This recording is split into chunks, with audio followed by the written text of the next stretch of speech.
Maka macam mana kita nak yakinkan isteri kita? Isteri awak lebih tahu awak mampu atau tidak. Saya tak boleh nak jawab. Tahu tak? Isteri awak lebih tahu. Cuba awak mari isteri sini. Nampak? Dia kata tak boleh, kata. Nampak?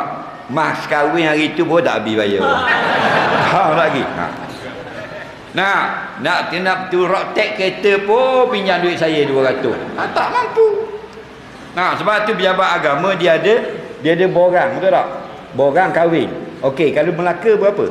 Poligami. Isteri kedua. Berapa gaji? 8,000. Mu hak tanya ni gaji berapa? 1,008. Lagi. Tahu tak? Supaya apa? Dulu tak ada gaji-gaji tu, kerana sekarang banyak orang abai memberi nafkah. Ikut suka hati dia je. Nampak? Bini takut ke dia. Dia tak bagi, rasa nak bagi dia bagi, tak bagi tak bagi. Betul jabat agama ni dia ijtihad untuk nampak biar kebaikan itu terbela. Okey? Jadi beginilah pesanan saya, kalau awak rasa nak kahwin dua, bercakap dengan isteri, panggil dia, jangan sembunyi. Saya bercadang untuk berkahwin seorang lagi. Inilah orangnya, ni gambarnya, ni Facebooknya, Instagram, monogram, kilogram, kilometriko. Ni. Nampak lagi? Dia kata, tak comel bang, ambil yang lain, saya tak nak yang ni. Cari yang lain.